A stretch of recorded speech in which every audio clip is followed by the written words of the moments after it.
grateful to be here and amongst very accomplished panelists. And without much ado, let's get started on the future of finance for leadership. So Vidya, I'd probably like to start with you. And before asking you, I just want to share a little anecdote that happened with me. So I'm a business and leadership coach, and I've been coaching a CFO of a large group of banks. It was a very interesting coaching conversation that we were having. And what this person told me was, person is very, very extremely accomplished, highly knowledgeable. And during their board meeting, the chairman, appreciated and acknowledged their performance, but, said there's something missing in you. Although you're doing your finance part very well, I do find that you're not so involved in many other business aspects, especially innovation, strategy, and stuff like that, which the chairman was expecting a lot more. So considering that, it was an important topic in our coaching conversation, and since you are part of, the HR fraternity as well, I would like to hear your thoughts on, for finance leaders, how do we drive innovation? How can we have a culture of continuous learning and improvement, right? So what are your thoughts on that? First, a big thank you to Patabi sir for inviting me here. I feel very underaccomplished whenever I'm sitting in a room filled with chartered accountants. It's been a while since I've been in such a room, and very intellectual, crowd. So I'm actually feeling a little intimidated. I am a chartered accountant, but over the last 10 years, I have shifted in my career and moved into HR. First initially in Goldman Sachs, and right now in Wells Fargo. But coming back to the question on just how, as finance leaders and perhaps as leaders more broadly, how do we drive greater innovation? How do we bring a greater culture of continuous improvement? Probably three things that I'll call out. First, I think more than anything else, anyone at a sort of leadership position, really important that you first understand the business. Whether you're in HR, whether you're in finance, whether you're in any, especially this sort of supporting corporate functions, extremely important that you speak the business language. You understand how your company makes money, because the advice that you're giving as a finance professional, as an HR professional, comes from that deep understanding. So if not anything, while you're great at your numbers, while you understand the detail, if you lack the context from a business perspective, you've missed a very, very, important aspect of anyone playing sort of an advisory, role. So having come from the business, since I spent many years in investment banking, now sitting in, in sort of an HR role, I stay away from throwing policy. I stay away from, saying this is what is allowed, this is not, what is allowed, and really focus on how can I help the business achieve their outcomes. And so I would encourage the same thing of all, finance professionals. The second thing I'd call out is, in addition to understanding the business, especially in large corporations or, places where we have lots of people, is when you're hiring, hire for future skills. I think we're always looking at the today and the now, and with the change in technology, moving so much more digital, I think it's important that we're hiring for the future. And if you don't have that skill today, then at least invest in upskilling, because you're going to be, displacing people very quickly, given their inability to scale up to what the future really requires. And then the third thing, since I am an HR professional, I can't stop from saying that any behavior that is not rewarded, that is not recognized, is never going to sustain, long term. So where you're seeing innovation, call out that behavior, recognize that behavior, and over a period of time, it tends to become the DNA of the organization. Wonderful insights, Vidya. So just to add on to what you said prepare for future skills. That's really great. So people who are already at a senior leadership level, because, like the example I gave you, it was a group CFO of a large bank. And still they felt, the innovation, the culture, all those were missing. So is there anything in specific you would like to add on there for senior professionals? I mean, see, even for senior professionals, and again, I I look back at my own, at my own career. I've moved across so many different roles, not necessarily understanding and having lived through that journey. Like banking was completely new to me. When I moved to HR, it's not like I went and did a crash course on HR and then I suddenly have the ability to, to lead an organization. It's really important to, roll up your sleeves and understand the detail. I think oftentimes at senior levels, we are operating at, by delegation. Absolutely. And that I think becomes a challenge, because when you don't know the nitty-gritty, then your ability to advise, I think, becomes a real challenge. Right. Okay. Very well said. Very well said. Sridevi, to you. Recently I had attended IICA's program on building better boards as an independent director. So in that, a lot of importance was given on ESG. Right? So since you're from the hotel industry, so what do you think can be the impact on financial decision making from an ESG perspective, because it's such a hot topic right now? So right on that topic, I would talk about the usage of plastics, which is very, very crucial. What happens is, for us, we are being given rules as to whether we can, which kind of plastic and the grades of plastics which can be. Initially they said you can't use plastics at all in our industry, but the alternatives became very, very expensive, so the star hotels could afford that cost because it's padded in the cost.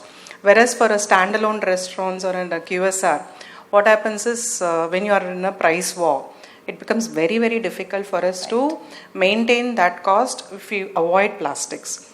So that is one crucial decision when we are padding our cost, because packaging as such cannot be shown as a big cost when it comes to, say for instance, idli. I'll take a simple example of idli. Idli, if it is priced at 50, anything ranging between two pieces of idli is priced between 45 to 55 in a QSR model.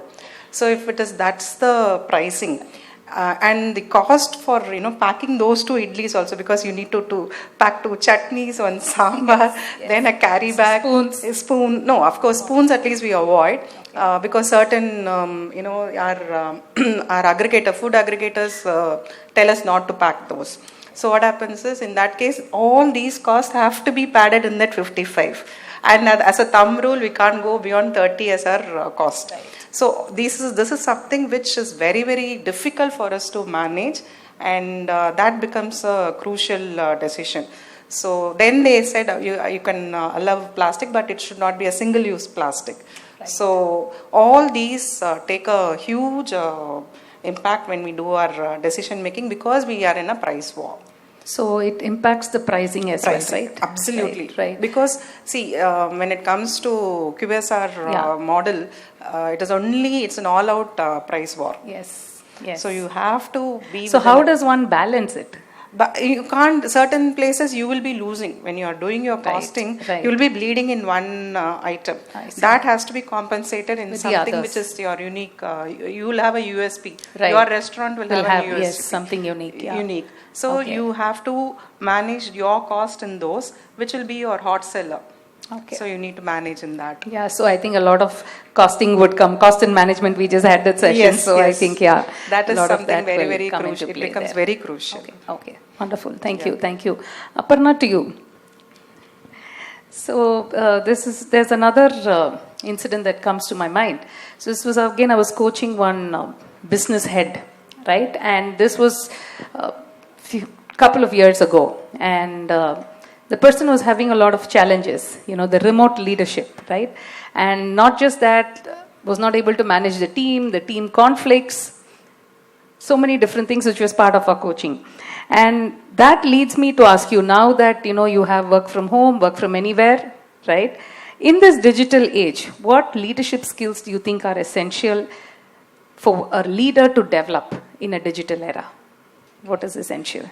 Okay, thank you for that question, and thank you, Mr. Patabi, for giving me this opportunity. It feels like I've come back home. Prime Academy, I'm always grateful, because this is where the journey started, right? So it's very nostalgic, and I'm grateful I'm here. So to your question on leadership in this era, right? It is In the last 20 years that I've been part of, the corporate world, it has been a constant evolution.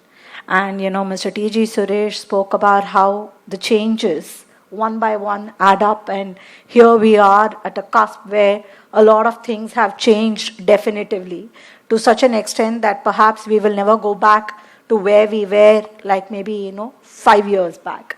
I think it was inconceivable for offices to have people working from home. We may have had maybe a few hundred people in the organization who were working remotely. Cut to, in 2020, March 13th or 14th, literally the entire organization for us, we are a large people-intensive organization, 2 lakh people working from home, and we switched instantly, and what was like, in a week, we had the infrastructure, we had the technology, we had the tools. Of course, the leadership and the softer aspects we developed. Now to come back to work is a challenge, right? Absolutely. And that is where I think we are saying, well, come back 3 days a week. To your point on how do we handle leadership, like I said, we had the technology, we had the tools, we had the framework, but really it is the connect with people which is so vital, because we often say that employees stay because they have a friend in the organization. Yes. And if that friend is your boss, nothing like it. And, that became very difficult to establish. When we started, the productivity rose because we all knew each other. We knew the methods, we knew the processes. But we are a living organization. We change. And in 6 months, we had big organizational changes. We had leadership churn. And in about 2 years, nearly 60% of the organization is new. Wow. We've not worked together. We don't know each other. How do you not just survive but also thrive in an environment like that became a challenge. We obviously have had to, adopt, adapt and figure out ways. But I think definitively what has crucially helped us is coming back to work 3 days a week. Sensitivity, authentic leadership, going out, reaching out to people, making sure that your time in office you're meeting people. These are things that have really helped. There is also the other aspect that we've all now developed, which is to do just rapidly adopt technology at a pace that was never there before, right? True. I think we've got AI at our footsteps. Again, Mr. T.G. Suresh referred to saying we don't know what is, when you're talking about intelligence, can it replace you? Why not, right? And we are at that cusp, and there is that change that we have now got to deal with. So every year begets a change. So all of us have to constantly keep changing. So how comfortable are you to change? How comfortable are you to learning newer skills? So I think some of the fundamental aspects of leadership is to lead authentically, which means to say when you don't know, ask, be vulnerable, try and make an effort to reach out to people when they are in office, especially in an industry like us where we continue to work in remote, make time, establish that human connect. And 3, rapidly figure ways of learning. I think upskilling, learning, technology, it's so crucial, right? Especially AI is not something that's there in the future. It is already happening right now, yes. Quite significantly and at scale. In our own functions, we're doing tremendous stuff, and every time when I look at the output, it is indeed, baffling. And so that's the next change. So if we all have to keep learning and we all have to keep figuring how to do. Very, very well said. And like you said, I think change is the only constant. That also leads me to ask you another thing. Now, it's a global village. It's all shrunk, right? So with large organizations, how does one manage remotely, the teams remotely? Like nothing like having a face-to-face discussion, definitely, and managing in person. But when the teams are spread across geographies, what insights would you like to share? I think to each manager their own, but what has helped is that every single day I have a conversation with my direct report, right? I try and make sure that every 3 days I've had a conversation with my direct report. Don't get into transaction. If you can, just have a video call which doesn't have to do anything to do with an agenda. There should be no agenda for the call. It's just a simple one-on-one. Start with checking on, how the person is feeling. I think these are things that, we've completely overlooked. We look at people like a machine or a transaction or a to-do list. How do you break that and be more empathetic and start from that standpoint? And then, of course, you need to have a connect where you perhaps meet every 3 months for sure in person. Otherwise, at least, and for different levels, like for example, my own direct reports, I spoke about one-on-one, but to an extended team, I try and meet every month. There is a bunch of people who I meet every week. So you need to have that reaching out and making sure communication is not stopping, because that's the other thing. We keep changing. We need to communicate change, and that I think is one of the most critical aspects of working in a remote environment, is how do you communicate everything that is changing, right? So debriefs and communication and having no agenda meetings and continuing to have a cadence so that people know, what to expect when, right? Those are good things that you can, perhaps imbibe. Very well said. I think what you said on establishing an emotional connection, that really stood out for me, and knowing how to be emotionally intelligent and connect with your teams on a periodic basis. That was really good. Thanks for that, Aparna. Over to you, Deepa. So here again, what I would like to ask you is, I want to share another example out here. So this person, again, a client of mine, a coaching client of mine, who was extremely good technically. And the person was actually shortlisted to become the next CFO. However, what was coming in the way of his promotion was he lacked finesse, the communication skills. Aparna just touched upon the communication aspects as well. So, and even me, I remember, the early part of our careers, we were more focused on the technical aspects, knowing how to, mastering the finance or, contribute more. But now as a coach, I'm able to see a perspective shift that's come in. So from your perspective, I'd like to hear from you. What do you think are essential as the futuristic finance skills, apart from, of course, the technical knowledge? Yeah. Thank you, Sangeeta. And as everyone else have said, thank you, Patabi sir, for calling us. This is an honor to come back to your place where everything started, like Aparna said. Okay, so, and I also told Patabi sir when he told me about this panel that I'm not a CFO, have never been a CFO or in accounts or in audit. He said, that's all right, you know enough about strategy to come and speak. So with that disclaimer, I'll speak about this. I've observed the CFO's office from very close quarters, and I've observed the managing director's office where I'm working. There are few things that have not changed about the role of the CFO, and it's very important to look at those things. Strong functional fundamentals, you mentioned strong technicals. I think that's there. You mentioned attention to detail. That's important because when you're dealing with balance sheets, the size that Aparna is dealing with or you are dealing with, it's impossible to have every detail, but you have to have attention to pick what might be off. And I think that's a big skill. Analytical skills, always important because that's where we score over non-finance professionals, and we have to keep that differentiation. There are a few things that have been added to this, and maybe I'll frame it as business partnership, which is also a word that's being used very often in companies. But more than that, I think it's aligning to the core purpose of the organization. And as long as the CFO is aligned to that core purpose, he becomes strategic by default. And every decision is viewed against the lens of whether this makes me stronger towards my purpose or not.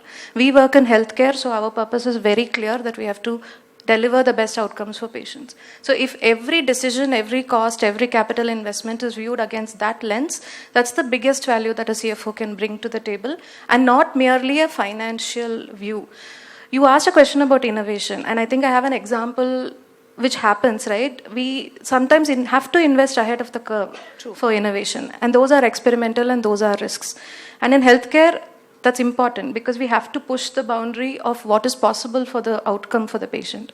And there, if the CFO is only looking at a spreadsheet and looking at ROCE, that's not the way to do it. So to be an effective CFO who can keep the organization at the cutting edge, you have to have the ability to look at what is investment, what is experiment, and what is good cost. And good cost is very important in a services organization, because it's not just about people walking around, it's about the quality of those people, and it's about how those people feel.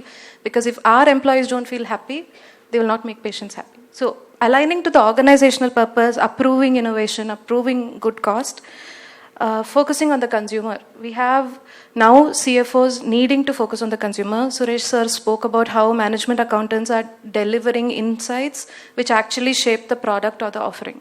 And I think this is very important. We are not there to be price barriers or service barriers. We are there to be value creators. And to drive value behavior, like Vidya said, you have to reward the right behavior and therefore create a culture of value creating behavior. The CFOs who hold the purse strings play a very important role in that. What cost do you approve? What cost do you deprioritize? That makes a big difference to what culture you are building in the organization. Coming to communication skills, I think over the last decade, CFOs have started becoming the voice of the internal organization to the external world, and the voice of the external organization to the internal world. And that balance is very important, because while CEOs always present the storyboard, present the narrative, investors look more for cues from the CFO, because there they know the grounding is in numbers and in real data. So the ability of the CFO to present the story to the external world, to stakeholders, and equally to communicate what the market is watching out for, what the market is valuing, what the market is worried about, and how we must change our internal processes from those prisms, that's become a very important skill. There's one thing that has remained constant. It's an unpopular job. I don't think being a finance head should ever be a very, very popular job. If everyone likes you, there's something wrong with that. So it is an unpopular job. It will continue to be, but it is a highly regarded and respected job. It is something that will stay. Agility, I think Aparna mentioned about adopting technology at a pace that we've never adopted before. Similar things happened. We are a healthcare organization during COVID. What do you do? Our people have to take the biggest risk of treating sick patients, and they have to go put their lives on the line.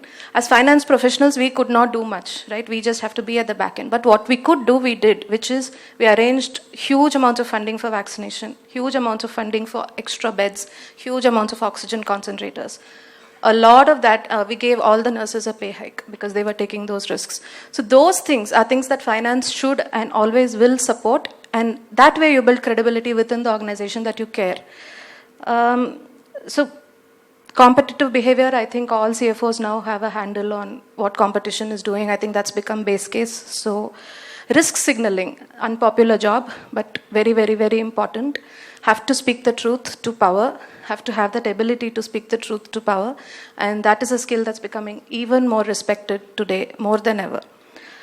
I'd like to finish with a couple of points which are always expected of a CFO, are baseline for a CFO, but are becoming differentiators as far as individual CFOs are concerned.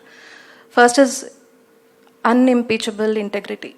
I think there is a valuation upside for companies where the CFO is seen to be morally upright and of unimpeachable integrity. All of you in the room are already CFOs or will become one very shortly, and that is a differentiator that nobody must be able to pierce or take away from you, and that's very important.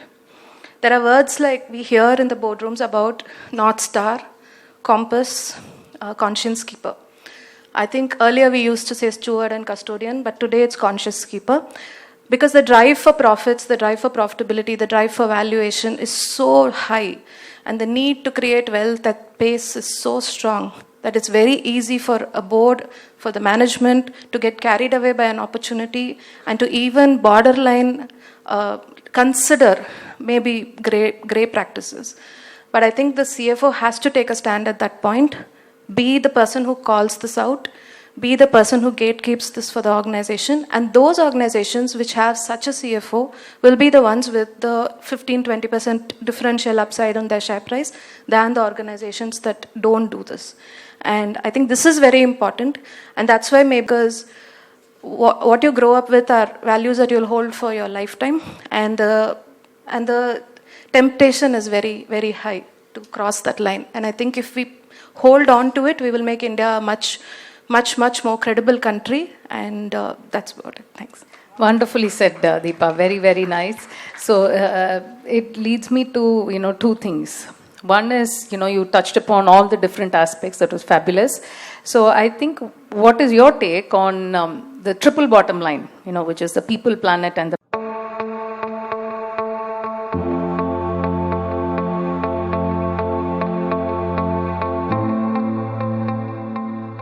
How does the CFO actually, again, kind of balance it out? So those are, and what are the key metrics that one should be focusing on? If you can share some insights on that, that will also be really useful. Yeah, interestingly, I think in most companies, the CFOs are the one handling the sustainability report. Yes. For some reason. Yes, yeah. In my view, that is a strategic report, and ideally the CEO should weigh in a lot more, but somehow because it's reporting, because it's SEBI, it comes under the CFO's agenda. But if you read either the sustainability guidance that we have in India or around the world, or the triple bottom line aspect, actually on the ground, all of it is interrelated and not mutually exclusive. Especially when you talk about labor rights, about gender diversity, about workforce rights. These are things that are looked at as guidance and value or cost adding items. Yes. Because you have to create opportunities for women, you have to provide for maternity benefits, you have to provide for daycare. But what they will do over a 3-year time, if implemented in spirit, is that they will create a work culture that's a competitive differentiator. And therefore, viewing sustainability not as compliance, but as how do you drive competitive differentiation, is, I think, the leap that Indian companies should take. Yes, and absolutely. Again, healthcare example, it is very easy for us to save cost by saying we will reuse certain items. What does that do for the doctor's confidence, as well as what does that do for the patient's confidence and for their propensity to get infected, is something we have to look at. So that's what I mean by good cost. And I think over time, the right application and the strongly holistic application of an ESG framework or a triple bottom line framework is actually going to create exponential value in 3 to 5 years. But many companies may not have the patience to do it, because we have to deliver results in 3 months and defend our results every quarter, and everyone's looking for the 18% that Suresh sir is able to deliver in 17 days. So it's extremely difficult to convince management to stay that course. But for sure, if we stay that course, we will reap the benefit. And that's a journey I think India will take. There are global headwinds against ESG. I think all of you will be aware of that. Yes. They're saying it's too much of a tax on companies. But I think if some companies want to implement it intrinsically, it will lead to competitive differentiators. Yes, so I think it's the duty of the CFO to actually educate. Yes. And that's where I think also the integrity and doing the right thing becomes something very, very important. Being good and doing right should not be counterintuitive to making money. Yes, I think. yes, and that's where your integrity also comes Yes. into play. Yes, wonderful, wonderful. Thank you so much, Deepa. Vidya, to you. Now that you're more a HR professional, so what does your crystal ball say on the future of finance professionals? The future in the finance careers.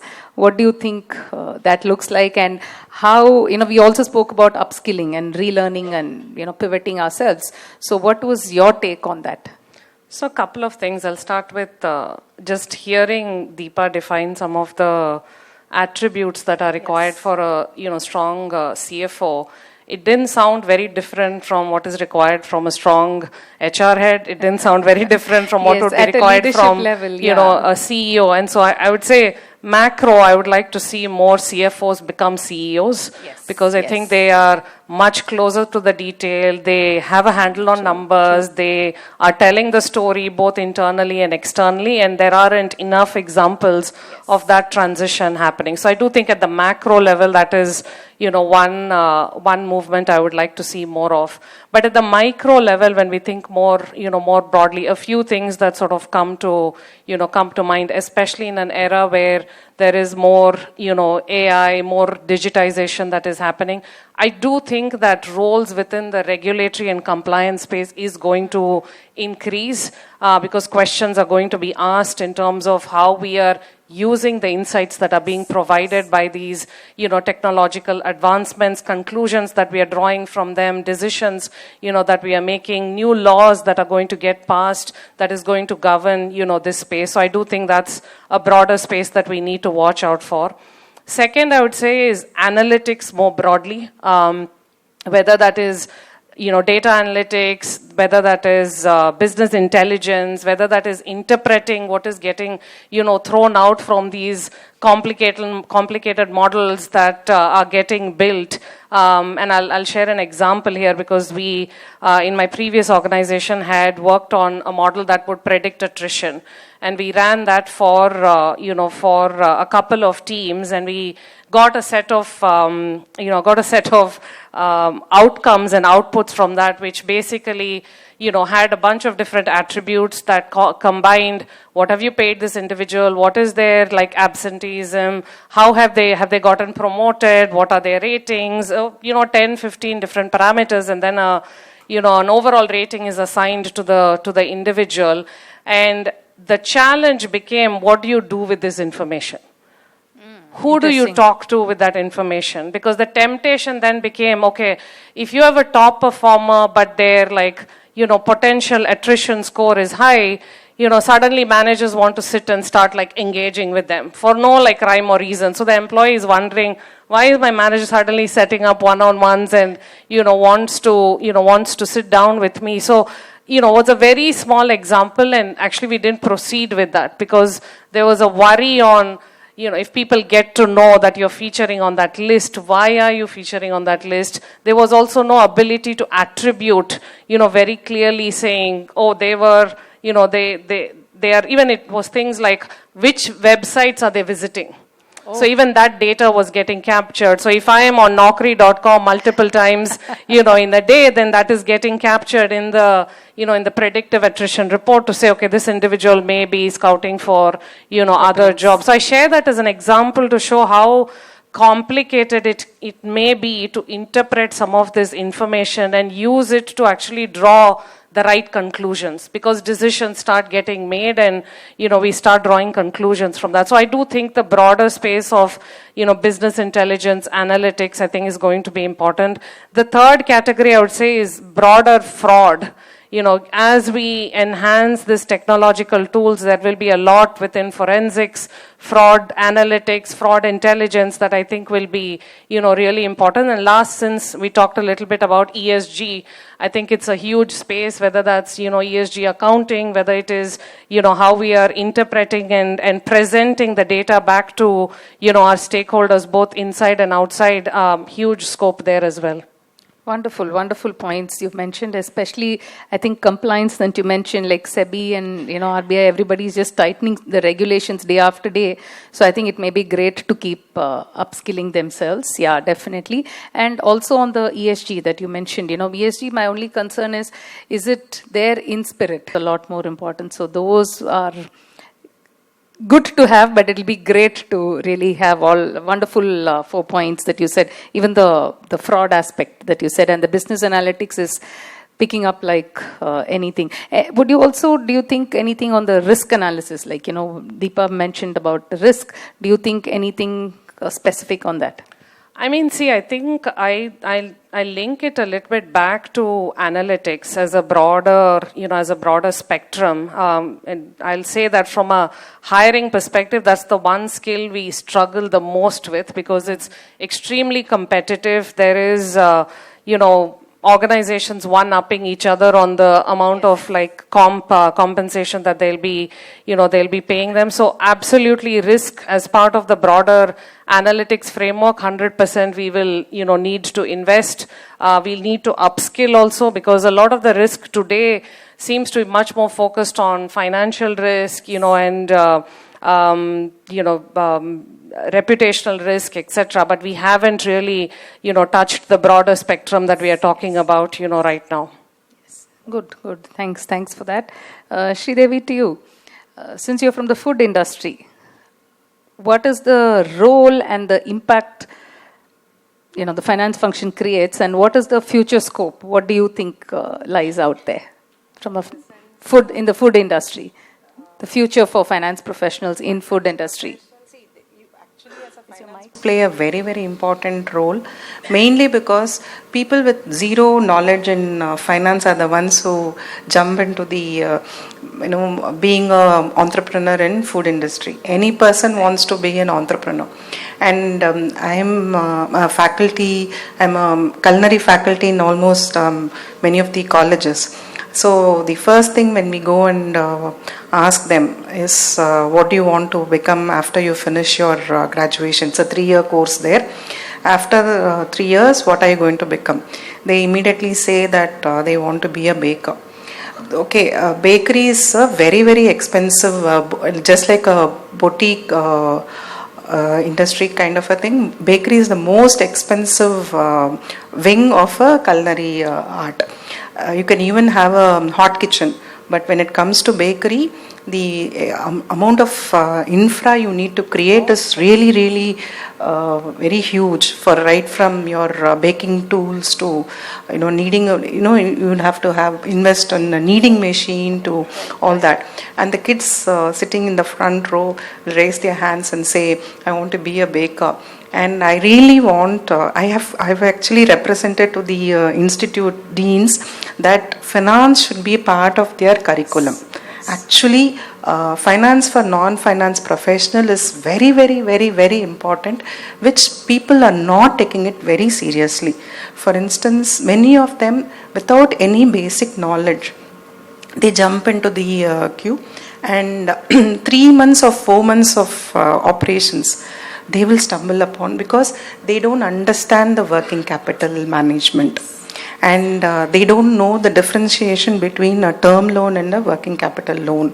They jump into the industry, they start their operations, and bankers treat our industry always with I don't know how many bankers are here, finance persons in banks. So we are not treated well when we go for a loan, or because we don't give credit to the customers. It is on cash basis unless you are catering to a corporate. Rest of it is always cash and carry. So getting working capital from the banker means maybe he was high on something that you have managed the working capital loan. But term loan is possible, but getting a working capital loan from banks, traditional banks, is next to impossible. The next thing is collateral. Which is, it is, many of them talk about SME and all that, but those are all only in the paper. Right. So the practicality and the theory is totally different, and there is a huge gap in that matching the practice to theory. Because they say MSME or women entrepreneur, you get, the way it's been spoken is something like, it gives you a very rosy picture. But when you approach them, then they say, no, these are all the hidden things which you need to take care. Those are all the things which the entrepreneurs do not know. And for them to hire a CA, automatically that becomes an additional cost. So, and of course a CA also cannot do it free of cost. He is not pro bono. Yes. So all these make a big vacuum in the industry, and it's the most unorganized industry. As attrition and all, what I am dealing as attrition, my heart rate goes up. After I pay the salary to the team, the next day, am I going to get my team or not, is not in my hands at all. I'll have to pray all possible gods that at least 70% of the people to whom I've paid salary come the next day after the salary day. It's a most difficult industry. And because too many people have jumped into it, and there is a price war into it, and it's mainly because it's unorganized. Correct. So it's all over the place, and CAs have to. It's a very large role which we need to play and maintain balance there. Right. Very interesting insights that you've shared, and in fact, it's a very, very good point that you said that students have to be taught on finance, finance for non-finance. In fact, yes. I do such workshops. My book, What the Finance, is more for people to make finance simple and easy for them to understand. So that's really, really nice. And also what appears to me is, since you said it's an unorganized sector and they lack the financial knowledge and the acumen to take the right financial decisions, what if they were to look at collaboration rather than competition? Probably like all of them together can, I don't know, hire a CA or something like that. That maturity is not yet come. Mainly, first and foremost, the moment you strike a conversation is, even if you're sitting like this and striking a conversation, you wouldn't know what the other person is thinking. Yes, because this, one taking away the recipes or taking the methods of presentation, so many intricate things are there which are out in the open. So that, and whenever you're working in a mall, for instance, you are giving, if you're not, I wouldn't call it the same food, but a similar food. When you're presenting the same similar food, what happens is there is always an intent to copy the other person's, because that will be the hot selling item of that person. Automatically, either they cut costs, let us cut corners and reduce the price of that, or give the same item in a different name. All that gets very, very, very, very murky. So collaboration between two individuals, even though one is a baker, one is a hot kitchen person, that maturity has to come. Yeah, that maturity hopefully will develop over the years. Yes. Because now if you look, most industries are talking about collaboration rather than competition. Absolutely. So I think it may be a good idea for it to come into this industry. When it comes to regional food, there is no competition. So what happens is, when star hotels call us, and I'm from South, I do only South food. So somebody is called from West or called from Northeast. So what happens is, it's a very, very healthy competition, because there is camaraderie and we get to know their food and we understand their food also. Yes. So that is a healthy competition. But within the region, I don't think so. Right now, the environment has been created for a collaboration. Okay, mix. Good. Thanks for sharing that. Aparna, to you, what is, since you're from the tech, what is the impact of AI and Gen AI, and what are the opportunities and challenges that you foresee to upskill and enable financial transformation? Okay. So I think 20 years back when I joined Wipro, I think the challenges that we faced was, how do you help the business scale? How do you handle complexity?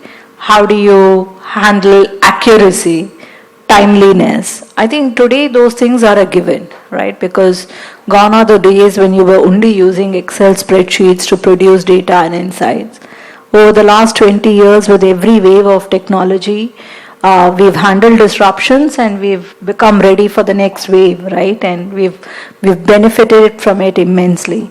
Today, we are looking at AI that can completely be transformative in a way that none of the other technologies have truly been, right? We're looking at what can become completely automated. Can you have autonomous business processes which work right from start to finish on their own?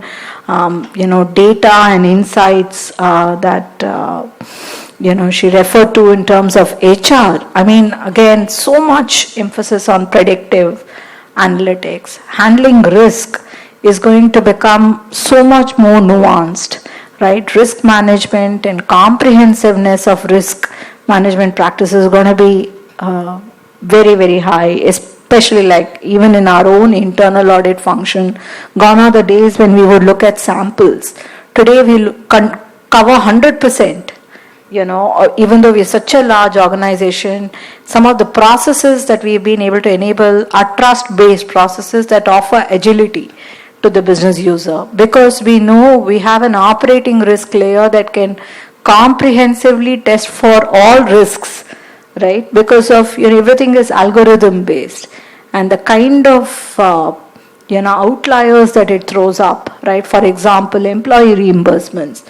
You're able to run so many of these algorithms on reimbursements and say these could perhaps be the outlier transactions where it should go through a human eye, right? And you're able to cut down. Today, we used to have this traditional concept of maker checker, right? Today, the maker is the tech, is the system, and perhaps checker will be the human in loop that we talk about, right? And once we know that that process works, maybe we entirely remove the human. It is very much possible. I think the opportunities that we are seeing for AI in finance are like risk management, fraud detection, predictive. I think there is a Harvard business case that's done on how to predict revenues, which was actually initiated by us for our own function for Wipro, and then we took it for one of our clients, and it's done. So the opportunities are limitless. Ability to predict the kind of resources you need, the predictive modeling around revenues, predictive modeling around DSO, payment behavior, telling you where could the credit risk lie. Enormous benefit, enormous use cases. A lot of it is nearly at scale in many of these functions. So even contract metadata management, like today I think the ability of a machine to read the entire contract and telling you what should be the revenue recognition model. We are looking at using like an equivalent of a chat GPT internally for finance, for non-finance. So someone puts in a query saying, this is my contract, what should the method of revenue recognition be? It will throw up. Or someone wants to know what is an internal policy about, right? What kind of credit terms can you offer your clients? That policy can be interpreted and then, used. So there are several test cases, use cases that we are using. And AI, and more importantly, generative AI can be liberating. But that means that a lot of us here need to know how to work with the technology, need to know what is the shift we need to make in order to remain relevant and remain, someone who adopts it, who's a part of the opportunity, part of the solution, as opposed to feeling anxious and staying out. I think the biggest challenge that we have right now is how do we let people know that it is here and now and not somewhere in the distant future. I think there is general anxiety towards any change, and that's perhaps the biggest challenge. Two is the skills. I don't think today we have ideas, but to be able to execute, we don't have that kind of people, engineers who are also ready to contribute. So while some of the products are there that are off the shelf, not everything is applicable to your.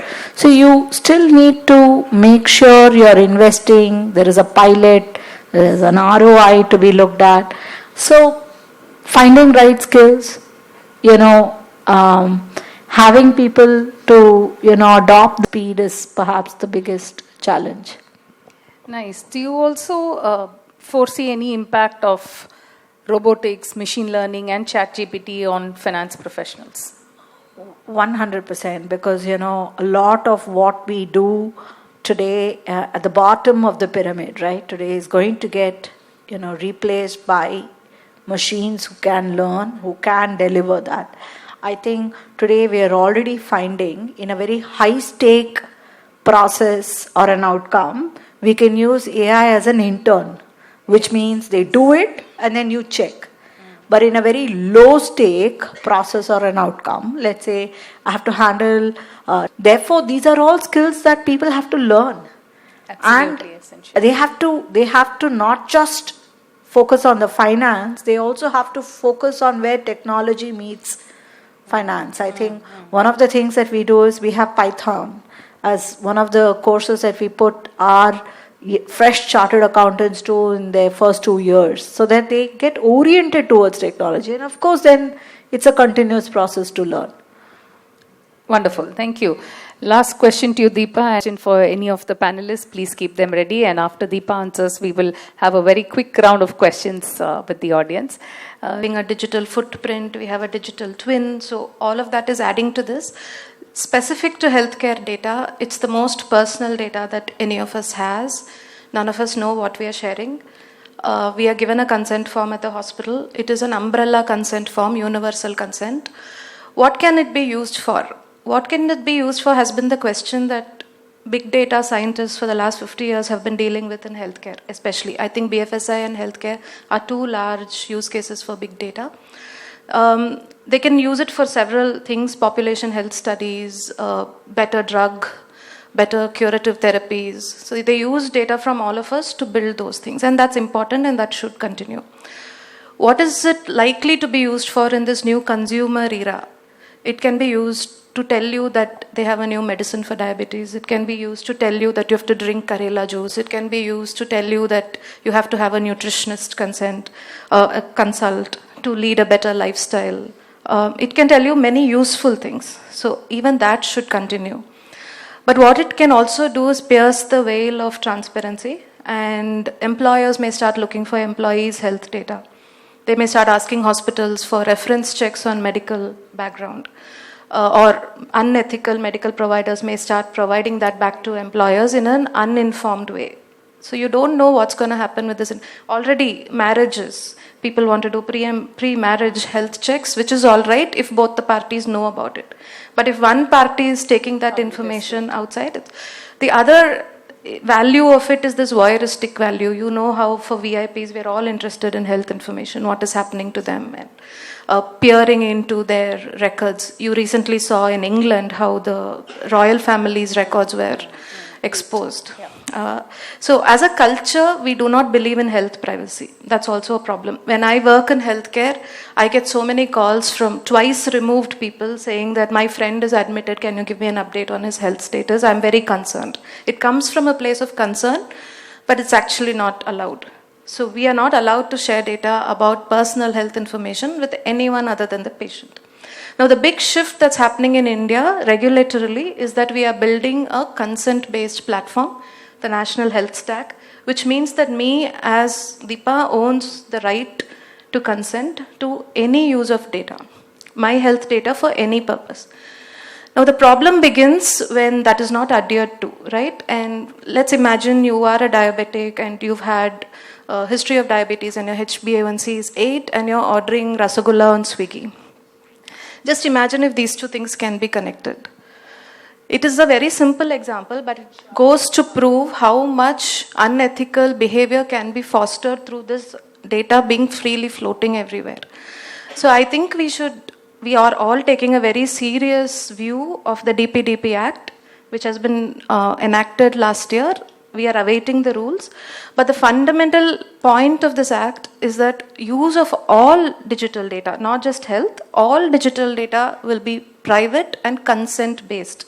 And the consent cannot be universal consent. You cannot ask, I can use this data for academics, research, clinical trials, marketing, upselling, selling you juice. I cannot take such an umbrella consent. I have to take a very specific consent. So as individuals and as empowered individuals who are in this group, all of you have a right to determine what your data can be used for the specific purposes that you're consenting to. And if that is not clear, you can decide not to consent at all and hold that data with yourself. The upside of such a national platform, for all health data at least, will be that you don't have to carry your medical records when you're shifting cities, you're shifting hospitals, you're shifting provider, you're going to a clinic and then going to a hospital. All that data should be seamless, should be visible to everyone that you are providing that access. So that there are good things and bad things about what is to come. And I think, like I said, if there are ethical people guarding that gate, and that's where the CFO's role will come in this, because he has to ensure that the rules and the governance match, the CFO cannot take full accountability because this is a right down the ground responsibility of every individual working in the organization. All we need to do is that there are enough safeguards and layers that make sure that we have the framework in place to adhere to this, and outliers will always have to be monitored. But I think in general, using personal data has become a big business model, starting in the Silicon Valley. So all of us have to be very, very particular about what data we are allowing on the phone, what data we are allowing in our mail, and what data we are allowing in healthcare or in retail stores when we go to shop, what is the data that we are allowing them to capture. So this, the penalty for every instant of violation, as it stands today, DPDP Act, we don't have the rules, so we don't know, but the penalty is 250 crores for every violation. Oh. If it is found that there was no system that was protecting against such a violation, the penalty can be 250 crores, which will wipe out the EBITDA of many companies. So it's a big thing, but it's evolving, and in the next 5 to 10 years, you will see a big shift. Yes, wonderful, wonderful. I think lovely insights you shared. And like you said, everything has its own pros and cons. But this 250 crore penalty that you're talking about seems really very steep. But I think definitely organizations need to add on. And I think, like Vidya mentioned, I think this is another scope for finance professionals in their careers for them to watch out for that. Yes, thank you so much. You want to add on? Yes, I think as more and more companies adopt AI, I think responsible AI framework and how you are setting that up for yourselves is a very important aspect. We spoke about ESG, right? I think there is a framework that most large, at least large caps in BSE or Nifty today have a framework, and they put out a vision and they're getting there right now. Credibility, reporting, accuracy, all that, will follow. But as far as AI is concerned, and she spoke about something that's very, very relevant, data privacy, right? That is absolutely key. Like they say, if you think there's something free, then you are the product. Absolutely. Your data is the product. And that's where you should be very wary of as an individual. And especially for companies like us, having a responsible AI framework, which includes, explainability of AI. Any kind of an AI-based product or service that I come, how are we able to explain it? Explainability and transparency is one pillar. The second pillar is confidentiality, data privacy, aspects like data redaction. How do you make sure the data is anonymous and used exactly for what the consent is provided?